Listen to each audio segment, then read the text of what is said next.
Salut à tous, on se retrouve avec Renaud pour une petite interview. Salut tout le monde. Bonjour Renaud, comment ça va? Mais très bien, et toi? Qu'est-ce que tu viens faire à la Clermont Geek Convention? Eh bien écoute, à la Clermont Geek Convention, j'ai été invité pour rencontrer, on va dire, le public clermontois. On dit clermontois? Clermontois. Et pouvoir discuter avec les gens. Et voilà. Alors présente-nous ta chaîne YouTube. Alors ma chaîne YouTube, écoute, on va dire que c'est parti sur du podcast traditionnel. Donc on va dire sur la vidéo présentation de sujets en fin de compte, un peu bateau, t'en parles un petit peu.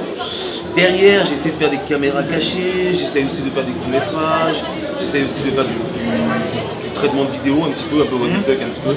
J'essaie un petit peu de me multiplier en fin de compte, tu vois. D'accord. Et voilà. Et du coup, alors comment ça se passe, par exemple pour l'écriture, comment ça se passe, tu organises comment pour...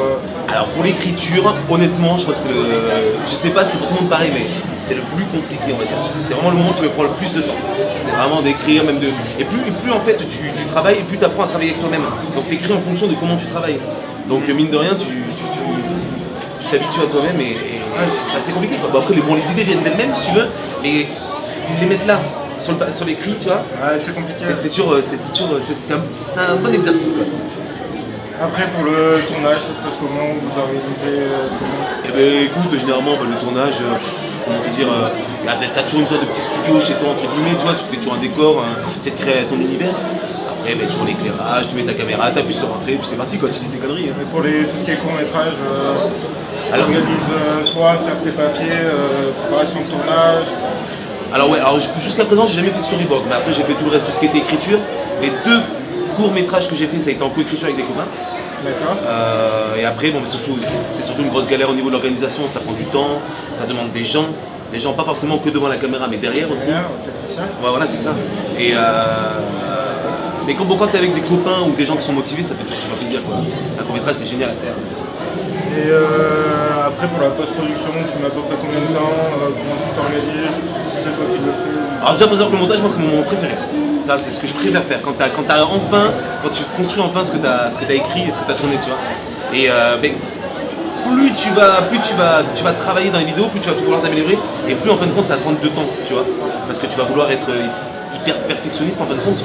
Et moi je sais pas, je veux dire, moi, pour une vidéo de 4 minutes, tu peux facilement, comme ça passe très vite parce que tu es dans ton truc, tu peux facilement mettre 6, 8, 10, 12 heures, honnêtement. Oui, largement, oui. Oui, et encore je suis gentil, tu vois. Ça dépend de ta motivation, tu vois. Ouais. Et suivant la longueur le truc, et puis même ce que tu veux montrer, quoi. Parce que c'est vrai qu'un podcast, bon, tu vas faire du facecam, tu vas couper, mais un court-métrage, tu as des plans que tu as réfléchi, tu veux mettre à tel moment parce que ça veut dire telle chose, tu vois. Ouais. Mais c'est hyper cool à faire, quoi. D'accord. Et après, comment ça se passe au niveau de... Tu fais des rencontres abonnés, tu fais des conventions? Écoute, alors là pour le moment, là, on va dire que là, la Clermont Geek Convention, c'est vraiment ma première grosse convention, on va dire. Parce que j'en avais fait des petites locales, si tu veux. Après, en termes de rencontres abonnés et tout ça, je pense que là, ma communauté est encore entre guillemets trop faible parce que j'ai quand même 150 000 personnes qui me suivent, ce que je trouve déjà énorme, tu vois. Pour ce que je fais, je trouve ça énorme. Mais c'est vrai que plus tard, ça admettons que j'arrive à avoir plus. Après, je pense que les gens voudront. Là, je pense que je dois faire plutôt mes preuves derrière la caméra. Et après, ils auront peut-être plus envie de me voir et là, créer donc des réunions pour parler avec les gens, t'abonner. Puis bon, moi j'habite à Périgueux, donc tu vois, c'est vrai que mon public, j'en ai un petit peu du local, mais c'est beaucoup de gens qui sont dans toute la France, tu vois. Donc bon, moi je vais pas beaucoup de personnes, et comme je travaille à côté, je peux pas forcément encore me déplacer, tu vois. Tu vis pas de ça pour l'instant, mais t'as à côté. Je pense que rares sont les youtubeurs de 150 000 abonnés qui en vivent, tu vois. Ouais. Même rares sont les youtubeurs tout court qui en vivent. Et il y en a quand même de plus en plus. Il y en a deux, mais tant mieux, et tant mieux, et tant mieux, tu vois. Mais c'est vrai que ça devient vraiment un métier à part entière qui, mine de rien, demande beaucoup de pression, beaucoup de stress, beaucoup de travail, beaucoup d'investissement personnel, émotionnel aussi. C'est vraiment, ça prend énorme. Honnêtement, YouTube, au début tu commences et plus tu avances et plus ça prend, mine de rien, une place dans ta vie importante. Vraiment. Surtout quand tu as la reconnaissance en face. Ça, c'est rien de plus gratifiant. Et du coup, vis-à-vis de tes abonnés, est-ce que tu as des haters, comme on dit, mais après. Chers? Ouais, bah après je pense que de toute façon n'importe quel youtubeur ou vidéaste internet a sa communauté, enfin a une partie de haters ou de trolls. Moi en ratio pouce rouge, pouce bleu, enfin pouce en l'air et pouce en bas, franchement, je m'en sors bien. J'ai jamais été, je pense que j'ai jamais été au-delà de 5%, tu vois. Je m'en sors pas trop mal. Après, voilà, moi je pense que là, je suis en train d'essayer de travailler pour vraiment créer mon concept à moi. Parce que là, jusqu'à présent, j'apporte pas vraiment une touche. Enfin, je suis frustré parce que j'ai pas l'impression d'apporter vraiment une touche d'originalité. Et il faut vraiment que je travaille sur quelque chose qui vraiment soit vraiment. Soit de mon identité propre, voilà, personnelle, mais avec quelque chose qui amène de la fraîcheur sur YouTube. Et là, à l'heure actuelle, je trouve que je me conforte dans un format qui a été trop exploité et je vais vite tourner en rond parce que je vais vite faire comme les autres malheureusement. Sans critiquer ce que je fais, attention, hein, parce qu'il y en a plein qui le font très bien, mais c'est moi j'ai cette petite frustration, si tu veux, de ne pas avoir l'impression d'amener une sorte de fraîcheur. Mais j'adore ce que je fais, honnêtement. D'accord. Et c'est juste ce côté-là où j'ai envie d'amener vraiment quelque chose de très personnel, tu vois. T'aimerais évoluer vers quoi? Mais je sais pas. Toujours du podcast? Non, avoir un format bien particulier. Alors, j'ai 2-3 petites idées, tu vois. Ouais. Mais j'ai rien, je peux pas en parler parce que c'est rien d'exploitable, tu vois. C'est pas assez concret, même ne serait-ce que dans ma tête, pour que je puisse l'amener. Mais j'aimerais amener moi un truc, une fraîcheur, que quand les gens ils disent ah c'est fun, ah c'est cool, tu vois. D'accord. Quelque chose de frais, voilà, vraiment. Ok. Et du coup, des actualités, t'as des trucs de prévu, des conventions, d'autres conventions? Alors en termes de conventions, non. Ah bah après j'ai un truc local qui est à Bassillac avec les grands enfants, qui est une association, qui sont là, qui sont exposants ici. Et ils organisent dans le local à Bassillac, c'est à côté de mon bled, à Périgueux. Et après non, après moi je pense que surtout là, parce que là pendant quelques temps j'étais un petit peu absent là récemment, je pense qu'il faut que je me reconsacre, comme je t'ai dit, sur mon travail, sur une petite remise en question pour essayer de faire quelque chose de vraiment frais. Et il faut que je me concentre sur ça avant de après aller voir les gens. Tu vois ce que je veux dire? Parce que c'est vrai que là bon je rencontre des gens mais récemment j'ai pas fait énormément de contenu qui pourra en parler. Tu vois ce que je veux dire? Je sais pas si je m'explique peut-être mal mais. T'as pas trouvé vraiment le truc que tu veux faire, que tu veux développer? Exactement. Exactement. Qui passe à lui c'est Renault, tu vois. Ouais, voilà, tu vois, soit ta marque de fabrique. C'est ça plus ou moins ma marque de fabrique. C'est exactement ça. Petit conseil? Petit conseil pour toi? Des petits conseils pour ceux qui pour veulent tout le monde, débuter, pour ceux qui veulent se lancer, un peu comme moi. Un peu comme toi, mais n'aie de limite que ton imagination. Je sais pas si c'est bien dit ou pas. Franchement, je pense qu'il faut oser. Faut oser sans faire non plus n'importe quoi, avoir quelque chose de quand même de crédible, d'authentique, mais surtout tu vas pas lancer un truc de fou, tu vois, sur internet. Mais je m'éparpille vachement. mais comme conseil, c'est surtout voilà, faut se lancer, faut oser. Avant de le mettre sur internet, il faut d'abord montrer à son entourage, voir si c'est bien ou pas, tu vois, avant de t'exposer au regard des inconnus.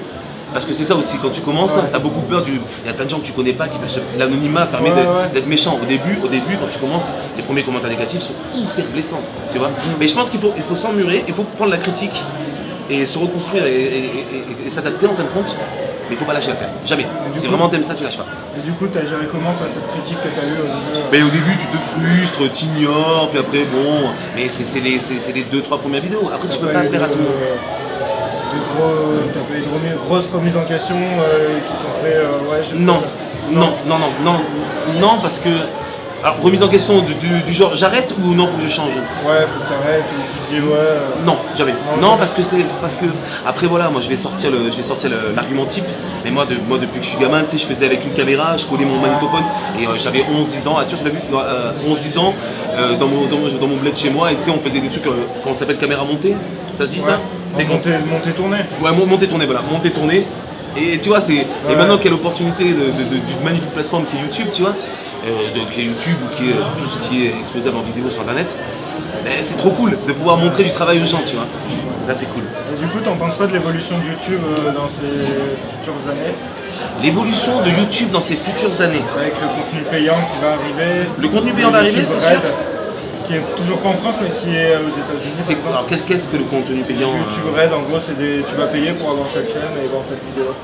Ah ça malheureusement, je pense que les gens qui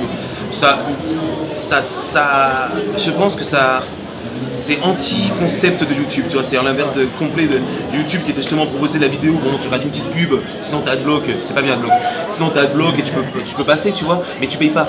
Et c'est ça aussi qui crée un lien particulier avec la communauté, tu vois. À partir du moment où je pense que ça va être hyper compliqué quand tu es youtubeur ou quand tu es créateur de vidéos sur internet, de dire les gars, pour voir ce que je fais, il faut payer. On aura le choix, ça sera pas imposé. Ouais, après il y en aura forcément qui vont le faire. Il y en aura forcément qui vont le faire, moi je respecte leur choix à eux, mais moi ça sera pas le mien, tu vois. Ouais, d'accord. Moi tu resteras pour le contenu gratuit. Moi, pour le peu que je gagne sur YouTube, sans forcément faire payer, je suis largement satisfait, honnêtement. Et je me vois mal faire payer des gens. À la limite, quand tu fais des projets Ulule, c'est autre chose parce que là, t'obliges rien.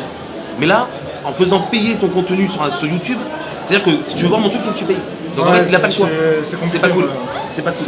Et du coup, tout ce qui est crowdfunding, t'en penses quoi? C'est quoi ta vision des choses? Ulule, tout ce qui est financement? Alors moi je dis à partir du moment où tu demandes à ta communauté de participer à ton émission, que eux, ils donnent de l'argent pour voir quelque chose que tu fais avec eux, moi je trouve ça génial, perso. Moi je ne le fais pas encore parce que j'ai pas encore des choses assez concrètes pour demander des aides financières, tu vois. Moi pour ce que je fais, je m'en sors très bien tout seul. Il faut savoir que depuis le début, avec tout ce que j'avais investi en matos et tout, et avec ce que j'ai gagné sur YouTube, je suis largement négatif, hein, je suis largement en dessous. Mais tu vois, parce que c'est mon choix, tu vois. J'ai pas envie de. Parce que mine de rien, bon, quand tu demandes aux abonnés de donner de l'argent, ils vont s'attendre à quelque chose, tu vois. Et moi, bon, pour le moment, je préfère proposer quelque chose sans rien avoir demandé. Et c'est purement personnel. Mais moi, je trouve ça génial le fait que les abonnés, que les gens qui te suivent, qui te soutiennent et qui t'aiment, puissent investir pour participer avec toi à la création d'un projet. Moi, je trouve ça énorme.